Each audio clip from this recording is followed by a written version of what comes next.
अस्सलामुअलैकुम, आप देख रहे हैं समा। मैं हूं फवाज अली और मैं हूं किरण आफ्ताब। मुल्क में जंगल का कानून नहीं चलेगा। जिन लोगों ने नबी करीम सल्लल्लाहु अलैहि वसल्लम के नाम पर जुल्म किया, उन्हें छोड़ा नहीं जाएगा। बुलेटिन का आगाज करते हैं। वजीर आजम इमरान खान के इसी अज़्म की बात करते हैं। श्रीलंकन शहरी की जान बचाने की कोशिश करने वाले मलिक अदनान के एजाज में तकरीब हुई। वजीर आजम ने कहा, दीन के नाम पर तमाशा हो रहा है, जब तक जिंदा हूं ऐसा नहीं होने दूंगा। वजीर आजम ने बताया कि मकतूल प्रियांथा के खानदान के लिए बिजनेस कम्युनिटी ने $1 लाख जमा किए हैं। बेवा को बाकायदगी से हर माह तनख्वाह भी मिलती रहेगी। मैंने ये फैसला किया है, अब से जिन्होंने भी दीन को इस्तेमाल किया, रहमतुल आलमीन सल्लल्लाहु अलैहि वसल्लम उनके नाम पे जुल्म किया, मैं आज आपको यहाँ अनाउंस कर रहा हूँ कि हमने उनको नहीं छोड़ना। जब तक मैं जिंदा हूँ इंशाल्लाह ऐसे नहीं होने देंगे आगे से। हम यहाँ तमाशा देख रहे हैं कि यहाँ अपने आप को लोग दीन के नाम पे जल रहे हैं, लोगों को मार रहे हैं। खास तौर पे जो नबी सल्लल्लाहु अलैहि वसल्लम का नाम इस्तेमाल किया जाता है, किसी को इल्जाम लगा दिया, वो बेचारे को पकड़ के जेल में चला गया, ना कोई वकील उसके लिए खड़ा होता है, ना कोई जज उसके ऊपर फैसला करता, वो जेल में बेचारा रह जाता है। ये कौन सा इंसाफ है? तो आपने ये इल्जाम लगाया, आपने जज ही बन गए और आपने उसे कत्ल कर दिया। जजेस ने, हमें पता है कि जजेस ने कहा नहीं जी हम ये केस ही नहीं सुनते। सारा पाकिस्तान आज ये फैसला कर बैठा है कि हमने अब इस तरह के वाकया इस मुल्क में नहीं होने देने। आशिक़े रसूल हैं, उनकी सीरत पे चले, उनके रास्ते पे चले। उनका रास्ता किधर है, कौम किस तरफ जा रही है। नफरतें फैलाते हैं हम, अपने तकसीम करते हैं लोगों को, वो फलाना काफिर है, वो उसके ऊपर फतवे लगा देते हैं। फिर पाकिस्तान की अलहदा बदनामी इससे हमें जो उठानी पड़ी है। सियालकोट की जो बिजनेस कम्युनिटी है, उन्होंने आज मुझे पैगाम भिजवाया। वो $1 लाख उन्होंने इकट्ठा किया है प्रियंका साहब के लिए, उनको, उनकी फैमिली को भिजवाएंगे। उसकी तनख्वाह हमेशा के लिए वो देंगे। सियालकोट वाक़े में बहादुरी की मिसाल कायम करने वाले मलिक अदनान बने वज़ीर आज़म हाउस के खुसूसी मेहमान। तकरीब में उनकी खिदमात को सराहा गया। वज़ीर आज़म ने मलिक अदनान को तारीफी सनद से भी नवाजा। मैंने तो अपनी जान से ज़्यादा कोशिश की थी, अपनी जान की बाजी लगा दी थी कि मेरे मुल्क का इमेज जो है ना वो ख़राब ना हो। श्रीलंकन शहरी की जिंदगी बचाने के लिए अपनी जिंदगी दाव पर लगाने वाला मलिक अदनान कल तक गुमनाम था, आज पूरी कौम का हीरो है। वज़ीर आज़म इस्लामी जमहूरियत पाकिस्तान जनाब इमरान खान तौसीफी सनद से नवाज रहे। श्रीलंकन शहरी के कत्ल के वक्त मलिक अदनान के किरदार को नुमाया करने के लिए डॉक्यूमेंट्री भी चलाई गई। फिर से पाकिस्तान को फितरत के हुस्न और जमाल का मजहर बनाना है। ये उस वक्त मुमकिन होगा जब हर पाकिस्तानी मलिक अदनान की तरह अमन और खूबसूरती की मशल थाम लेगा। खिताब शुरू करने से पहले इमरान खान ने मलिक अदनान के लिए क्लैपिंग भी करवाई। एक इंसान था जो हैवानों के सामने खड़ा हुआ। मलिक अदनान के एजाज में दी जाने वाली तकरीब में श्रीलंकन हाई कमिश्नर और काबीना अरकान समेत दीगर मौजूद शख्सियात भी मौजूद थीं। ये मैं मिस्टर प्रियांता के बच्चों को डेडिकेट करता हूँ, श्रीलंका की कौम को डेडिकेट करता हूँ। ये अवार्ड मेरी तरफ से उनको डेडिकेशन है। कौम के सपूत मलिक अदनान पर घर वालों को भी फ़ख्र है। उनकी वालदा कहती हैं कि उन्होंने बचपन से दूसरों के काम आने की तरबियत दी। भाई का कहना है कि अदनान ने इस्लाम का असल चेहरा दुनिया को दिखाया। अवार्ड देने पर वज़ीर आज़म पाकिस्तान के मशकूर हैं।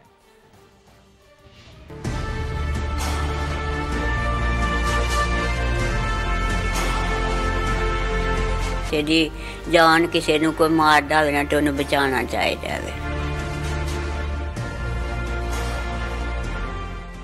असी तो यो उन्होंने गोद उन्होंने दिंदे रहे हैं भाई किसी की मदद करनी चाहिए।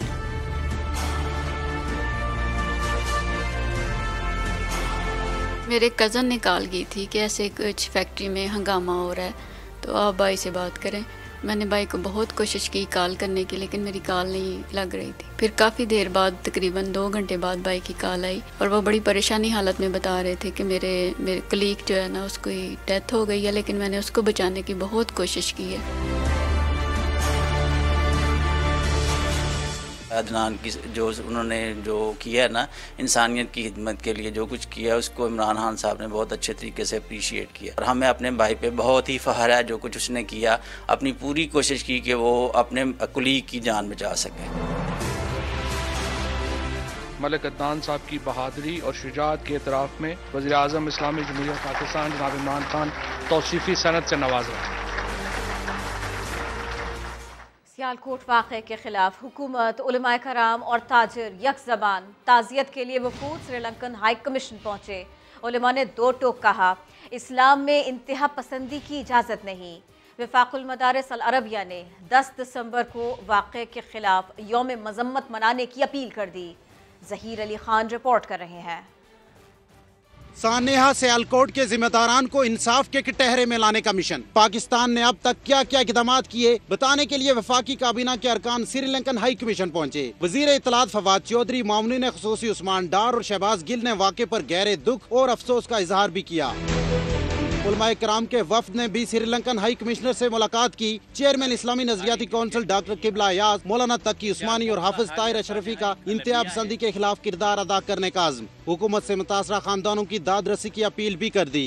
ये इक़दाम उस पैगाम पाकिस्तान से भी सरासर इन्हिराफ है कि इस्लाम में तशद्दुद और इंतहा पसंदी की कोई जगह नहीं। हर एक ने इसको वहशियाना इक़दाम करार दिया है। उनके घर वालों को जिन्होंने अचानक ये सदमा सहा है, उनको मुनासिब मुआवजा अदा किया जाए। सानिया सियालकोट पर पाकिस्तानियों के शदीद रद्द अमल ने साबित कर दिया हम जिंदा कौम हैं। खुद श्रीलंकन हाई कमिश्नर भी इसके मुतरिफ हैं। The government, the people to take action in catching the culprits, remanding them and initiating legal proceedings is very satisfying. So this particular incident is not going to have any impact on the relations of the two countries. वाक़े पर इज़हार अफसोस के लिए Sialkot industry का वफ्द भी Sri Lankan high commission पहुंचा। Cameraman Mohammad Nawaz के साथ ज़हीर अली खान, समा, इस्लामाबाद। इस्लामाबाद में बैनुल मज़ाहिब हमांगी कॉन्फ्रेंस। मौलाना तारिक जमील ने कहा कि नबी करीम सल्लल्लाहु अलैहि वसल्लम ने अक़लियतों के हुकूक़ के तहफ़्फ़ुज़ की तालीमात दी हैं। सियालकोट वाक़या जहालत का नतीजा है। बिशप जोसेफ अरशद बोले, तमाम मज़ाहिब भाईचारे और रवादारी की तालीम देते हैं। डॉक्टर पॉल भट्टी का कहना था कि मुल्क में कायदे आज़म की सोच नाफिज करने की ज़रूरत है। इस्लामाबाद में बैनुल मज़ाहिब हमांगी कॉन्फ्रेंस। मौलाना तारिक जमील ने खिताब करते हुए कहा कि इस्लाम ने गैर मुस्लिमों के हकूक़ के तहफ़्फ़ुज़ का हुक्म दिया है। हमारे नबी तो ये तालीम देकर गए कि बेगुनाहों को जला के जिहाद कर रहे हैं। चूँकि जहालत है, जहालत बहुत बड़ा अफरीत है, बहुत बड़ा अजदहा है जो निगल जाता है इंसानों। बिशप जोसेफ अरशद का कहना था कि बदकिस्मती से हम मजहब की रवादारी और अमन की तालीमात को फरामोश करते जा रहे हैं। एक दूसरे की इज्जत करना, एक दूसरे का एहतराम, भाईचारा, उल्फत, मोहब्बत, अगर ये वैल्यूज इंसान की जिंदगी और मुआशरे से खत्म होती जाएंगी तो मुआशरे की शक्ल बिगड़ती जाएगी। ऑल पाकिस्तान मिनॉरिटी एसोसिएशन के चेयरमैन पॉल भट्टी ने यूनिटी एंड डाइवर्सिटी काउंसिल के क़याम का ऐलान किया। हम टेबल टॉक करेंगे मुख्तलिफ लाइक माइंड लोगों से, अपने मज़हब के मुख्तलिफ उलमा से, और उसके बाद इसको अमली तौर पे वो शक्ल देंगे कि हम यहाँ पे किसी के साथ मजहब के नाम पे ज़्यादती नहीं होने देंगे। वज़ीर आज़म के नुमाइंदा ख़ुसूसी मजहबी हमांगी अल्लामा ताहिर अशरफी का कहना था कि वज़ीर आज़म और आर्मी चीफ ने वाज़ा ऐलान किया है कि इंतहा पसंदी कबूल नहीं की जाएगी। जिद्दत की तरफ भी एक कदम, ऐसा होगा अगला इलेक्शन। वफाकी काबीना ने EVM और आई वोटिंग के लिए शेड्यूल की मंजूरी दे दी। इलेक्शन कमीशन को बर वक्त फंड्स की फराहमी यकीनी बनाने के लिए वजारत खजाना को हिदायत कर दी गई। फवाद चौधरी कहते हैं अपोजिशन वाले महज सियासी बुनियादों पर वोटिंग मशीन की मुखालिफत कर रहे हैं। अब्बास शब्बीर की रिपोर्ट देखिए। इलेक्ट्रॉनिक वोटिंग मशीनों की तैयारी और बैरून मुल्क मुकीम पाकिस्तानियों की वोटिंग से मुतालिक काम कब और कैसे होगा। वजीर आजम इमरान खान की जेर सदारत वफाकी काबीना इजलास में मुकम्मल टाइमलाइन की मंजूरी दे दी गई। दस्तावेज के मुताबिक 15 दिसंबर को तकनीकी तफसीलात को हतमी शक्ल देने की तजवीज मंजूर की जाएगी, जबकि 15 जून 2023 तक इलेक्शन कमीशन को EVMs की फराहमी मुकम्मल कर ली जाएगी। आई वोटिंग के लिए नादरा को 4 माह में सिस्टम अपग्रेड करने की हिदायत भी कर दी गई। वजीर इत्तलात फवाद चौधरी कहते हैं अपोजिशन की EVM पर मुखालफत सियासी है। पीपल्स पार्टी ने 2012 में और PMLN ने 2017 में EVM के ऊपर जो है वो लेजिस्लेशन लेके आए। अब हर बात के ऊपर एक सियासी तौर के ऊपर कहना कि नहीं ये नहीं होना, ये नहीं होना, ये तो अब इसके ऊपर क्या इलाज किया जाए। फवाद चौधरी ने कहा PTI अपने मंशूर के मुताबिक बैरून मुल्क मुकीम पाकिस्तानियों को बिला तफरीक वोट का हक देना चाहती है। हसन और हुसैन को भी हम ये मौका देना चाहते हैं कि वो भी जिंदगी में कभी अपने पापा की पार्टी को, साबिक पार्टी को जो है वो वोट डाल सकें। बिलावल साहब तो रहे ही सारी उम्र बाहर हैं। ओवरसीज पाकिस्तानियों के बारे में जो मुखासमत है उसकी फ्रेंकली कोई तोजी मुझे समझ नहीं आती। वजीर साइंस और टेक्नोलॉजी शिबरी फराज ने कहा कि हुकूमत को इलेक्शन कमीशन की तश्कील गर्दा कमेटी और TORs पर तहफ़्फ़ुज़ात हैं। आइंदा इंतखाबात में EVM के इस्तेमाल की फिजिबिलिटी और इम्कान का तयन करना भी जरूरी है। इलेक्शन कमीशन ने इलेक्ट्रॉनिक वोटिंग मशीन पर हुकूमत की टाइमलाइन मुस्तरद कर दी है। Chief election commissioner Sikandar Sultan Raja कहते हैं कि EVM पर कमेटियां बना दी गई हैं, ज़रूरत पड़ी तो पार्लियामेंट से रुजू किया जाएगा। बल्दियाती इंतखाबात में मशीन को आजमाना चाहते हैं, लेकिन वजारत साइंस और टेक्नोलॉजी ने इस पर कोई जवाब नहीं दिया। चीफ इलेक्शन कमिश्नर ने वाजे कर दिया है कि वो किसी के दबाव में आकर मुस्ताफ़ी नहीं होंगे। जुल्करनैन इकबाल की रिपोर्ट। 2023 के आम इंतखाबात में इलेक्ट्रॉनिक वोटिंग मशीन इस्तेमाल होगी या नहीं, फैसला कमेटियों की सिफारिशात की रोशनी में होगा। EVM के लिए कब क्या करना है, टाइम लाइन खुद बनाएंगे। Chief election commissioner Sikandar Sultan Raja ने हुकूमत की मुजव्वजा टाइम लाइन मुस्तरद करते हुए अपना मौक़िफ़ वाज़े कर दिया। बोले, किसी के दबाव में आकर इस्तीफा नहीं दूंगा। इस्लामाबाद में मीडिया से गैर रस्मी गुफ्तगू में चीफ इलेक्शन कमिश्नर का कहना था इलेक्ट्रॉनिक वोटिंग मशीन पर एक कमेटी कवानीन का जायजा ले रही है। EVM के हवाले से रूल्स इलेक्शन कमीशन कमेटी की सिफारिशात की रोशनी में ही बनाएगा। जहां जरूरत पड़ी पार्लियामेंट से भी रुजू करेंगे। सिकंदर सुल्तान राजा ने यह भी कहा कि दूसरी कमेटी EVM और आई वोटिंग पर भारत समेत मुख्तलिफ ममालिक के सिस्टम का जायजा ले रही है। आम इंतखाबात तक मशीनों की फराहमी, अमले की तरबियत समेत तमाम मराहिल मुकम्मल हो भी सकेंगे या नहीं, इस पर भी गौर किया जा रहा है। आम इंतखाबात शफाफ होंगे, किसी किस्म की मुदाखलत बर्दाश्त नहीं की जाएगी। बल्दियाती इलेक्शन में EVM का पायलट प्रोजेक्ट करना चाहते हैं, लेकिन इस हवाले से वजारत साइंस और टेक्नोलॉजी ने ताहाल कोई जवाब नहीं दिया। जुल्करनैन इकबाल, समा, इस्लामाबाद। लाहौर के हल्का NA 133 के ज़िमनी इलेक्शन में वोटों की मुबैना खरीद और फरोख्त की वीडियोस का स्कैंडल। इलेक्शन कमीशन ने वीडियोस का फॉरेंसिक कराने का फैसला कर लिया। NA 133 में वोटों की मुबैना खरीद और फरोख्त से मुताल्लिक हक़ाइक़ जानने के लिए इलेक्शन कमीशन खुद मैदान में आ गया। वीडियोस के फॉरेंसिक के लिए फॉरेंसिक साइंस लेबॉर्ट्री को फीस भी अदा कर दी गई। आइंदा लाहे अमल का फैसला फॉरेंसिक रिपोर्ट आने के बाद होगा। RO ने इससे पहले कमिश्नर लाहौर को वीडियोस की फॉरेंसिक कराने की हिदायत की थी। वफाकी वज़ीर इत्तलात व नशरियात फवाद चौधरी को मरियम नवाज़ और हमजा शहबाज का निजी महफिल में गाना अच्छा लगा, लेकिन हुकूमती वज़ीर ने एतराज़ उठाया कि नून लीग से सियासी इख्तलाफ है, हमारे पैसों से शादियाँ ना करें बल्कि वो पैसे हमें वापस करें। तुम्हारे प्यार की बातें हमें सोने नहीं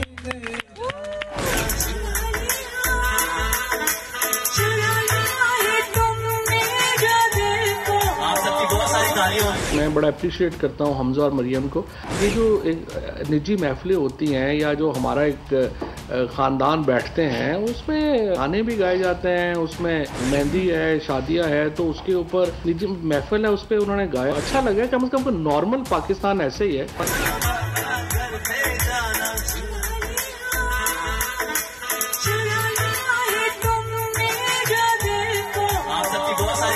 I think it's perfectly okay जो भी उन्होंने किया। सिर्फ हमारा तो उनके साथ सियासी इख्तलाफ है। जाहिर है कि हमें जो उनकी ज़ाती निजी ज़िंदगी में उनको जो खुशियाँ हैं वो उनको मुबारक हों। हमारा तो सिर्फ इतना एतराज़ है कि हमारे पैसों से शादियाँ ना करें, सिर्फ वो पैसे जो हमारे हैं वो हमें वापस कर दें। तुम्हारे बिना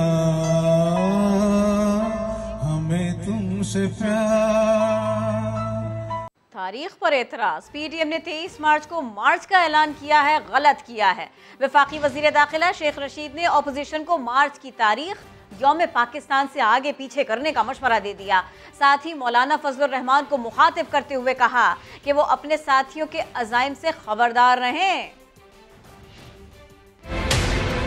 मौलाना फजलुर रहमान साहब से और शहबाज शरीफ से खास तौर पर कहना चाहता हूँ, 3.5 साल बाद तारीख देने का फैसला किया तो वो भी आपने गलत किया कि 23 मार्च जो है वो अफवाज पाकिस्तान का एक आलमी सतह पर मनाया जाने वाला दिन है। इसको 15 दिन पहले ले आएं या 7 दिन बाद ले जाएं, जो जंगी हथियार हैं वो सारे जो परेड में आते हैं वो जीटी रोड से आते हैं और 6-7 दिन पहले ये रास्ते बंद हो जाते हैं। फिर अपोजिशन ये एतराज ना करे कि हमारे रास्तों को बंद किया गया। फजलुर रहमान साहब को खुद कहना चाहता हूं कि जिनके पीछे आप लगे हुए हैं उनके टैलेंट्स तो कुछ और हैं। वो तो बड़े उस्ताद जो हैं, जाती उमरा के पूरा का पूरा खानदान, उनकी सलाहियतें तो गुलूकारी में ज्यादा हैं। तो आप दरसे निज़ामी के तुलबा को उनके साथ ले जाना चाहेंगे और मुझे पूरा यकीन है कि आप इस तारीख पर असर नौ गौर करेंगे और 4 महीने तक इंशाअल्लाह ताला इमरान खान इस महंगाई को भी कंट्रोल करने की पोजीशन में होंगे। असद उमर ने इस्लामाबाद पहुंचने पर कुट लगाने की बात की। मैदान भी हाजिर और घोड़ा भी। असद उमर रोक कर दिखाएं, देखेंगे कि जब तलवार का मुकाबला तलवार से होगा। तर्जुमान PDM हाफिज हमदुल्ला ने स्टीयरिंग कमेटी के इजलास के बाद हुकूमत को ललकारा। कहा, तमाम मसाइल का हल मौजूदा हुक्मरानों से निजात में है। न नया पाकिस्तान नजर आ रहा है, न पुराना पाकिस्तान नजर आ रहा है, न कायद आज़म का पाकिस्तान है। पाकिस्तान डेमोक्रेटिक मूवमेंट इन तमाम बहरानों का हल एक ही सूरत में समझती है, वो है मौजूदा हुक्मरान का खात्मा। और डेमोक्रेटिक मूवमेंट PDM ये तहिया कर चुकी है। हम आइन की अमलदारी चाहते हैं। इस्लामाबाद में एक कन्वेंशन होगा, चारों सूबों में कन्वेंशन होंगे, जलसे भी होंगे, सेमिनार्स भी होंगे, हर तबका उसमें शरीक होगा। 23 मार्च को हमने इस्लामाबाद पहुंचना है। जब हम यहाँ पहुंचेंगे फिर फैसला होगा कि हमने कितने दिन यहाँ रहना है, कब वापस जाना है। लोग आएंगे लाखों की तादाद में, हजारों में नहीं होंगे, लाखों में होंगे। पूरा इस्लामाबाद पिंडी चौक बन जाएगा। PDM की जमात है ना, ये अपना खर्चा अपने कारकुनों का खुद वो बर्दाश्त करेंगे। ये कोई फॉरेन फंडिंग का मसला नहीं है। असद उमर ने बात की कि अगर लॉन्ग मार्च या मार्च की सूरत में PDM आएगी तो उसको पंजाबी में क्या कहते हैं, कुट पड़ेगी। तो ये मैदान भी हाजिर है, घोड़ा भी हाजिर है। हम आएंगे, असद उमर हमें रोक के दिखाए, देखेंगे, फिर तलवार का मुकाबला तलवार से होगा। बात तो लीगी रहनुमा शाहिद खाकान अब्बासी ने भी की, लेकिन उनका रुख था तीर की तरफ। आसिफ अली जरदारी बेशक डट के मुकाबला करते रहे, हशर तो NA 133 जैसा ही होगा।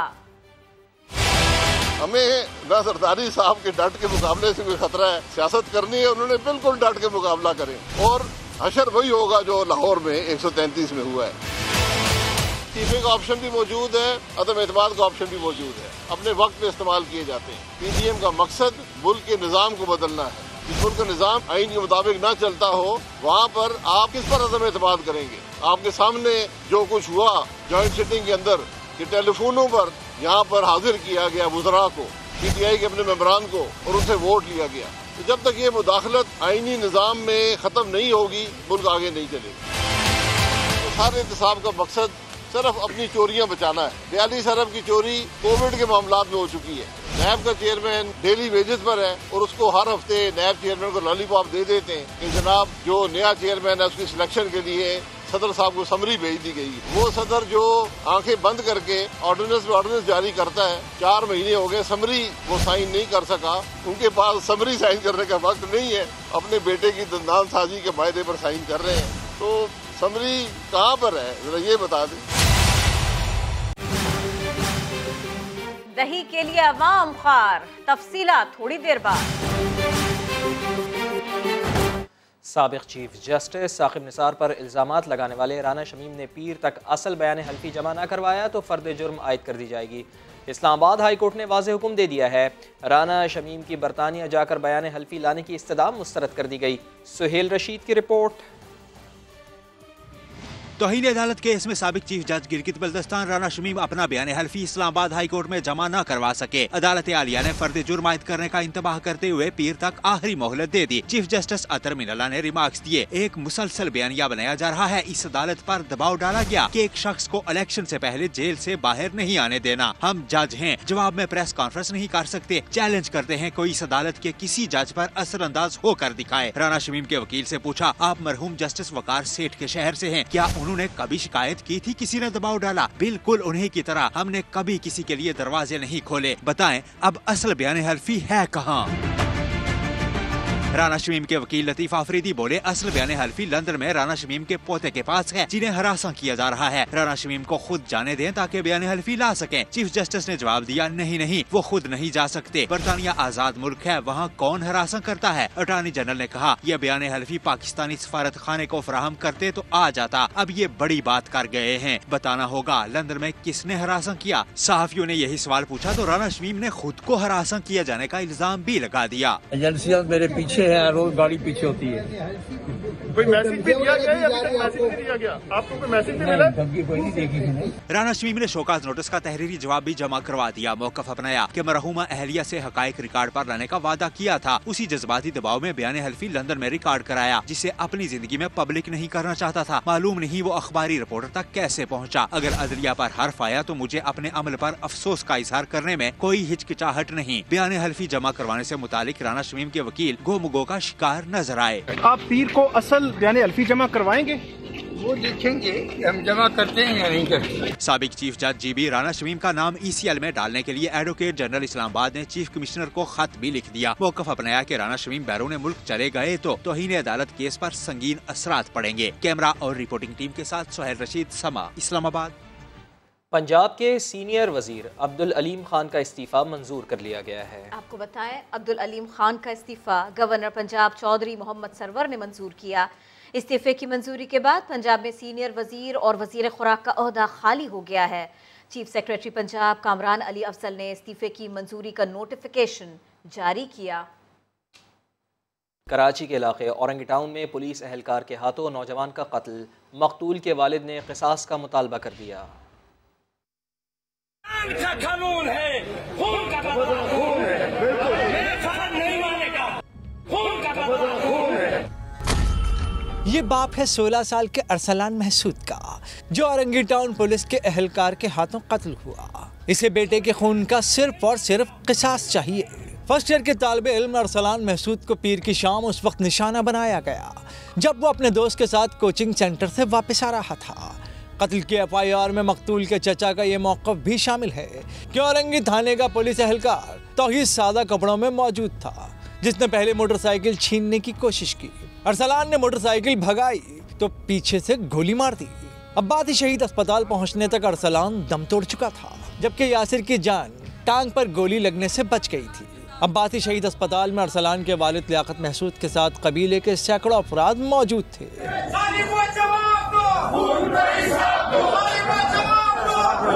नासिर आफ्ताब ने तस्लीम किया है कि औरंगी थाने का पुलिस एहलकार तौहीद न ड्यूटी पर था न ही वर्दी में।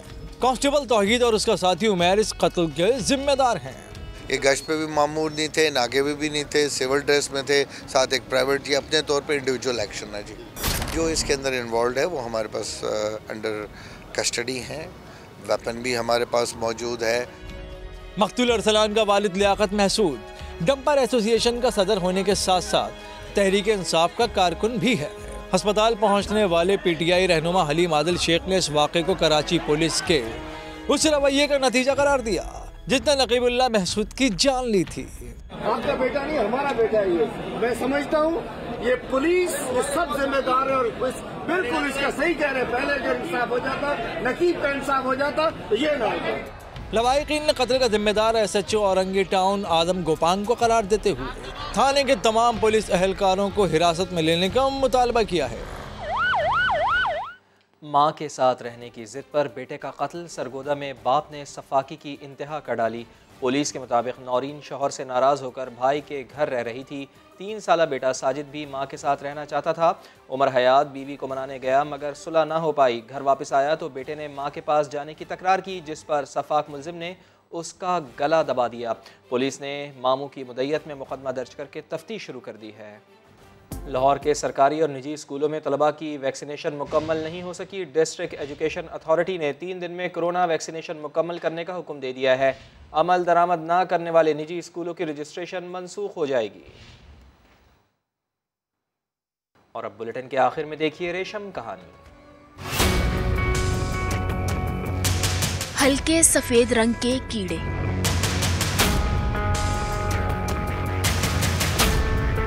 हजारों खवातीन की जिंदगियां बदल रहे हैं। छांगा मांगा के इस इलाके में हर तीसरा घर कीड़ों की अफसाइश कर रहा है। छोटा सा रेशम का कीड़ा जिसकी उम्र बमुश्किल 4 हफ्ते भी नहीं होगी, अपनी इस जिंदगी में 4 दफा सोता है। आखिरी हफ्ते की नींद के बाद जब आंख खुलती है तो बेतहाशा खाना मांगता है। छांगा मांगा की खवातीन इनकी भूख मिटाने के लिए 100 एकड़ के शहतूत के जंगल से रोजाना ढेरों पत्तों का बंदोबस्त करती हैं। फिर कल चौथी नींदर उठते ने उसले ना अपना फिर असी बड़े पत्थर पाई देने 4-4 खुराकां 5-5 खुराकां फिर 3-3 4-4 मन आंदे एक खुराक ते मन पत्थर खा जांदे। कीड़े का जब पेट भर जाए तो फिर ये थूक उगलना शुरू करता है।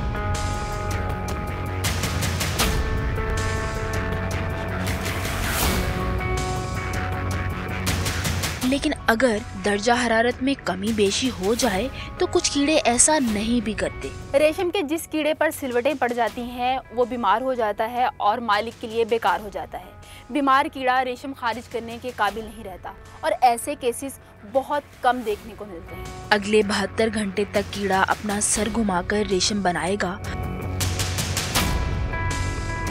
खवातीन इस खोल से अपना मुस्तकबिल बुनेगी।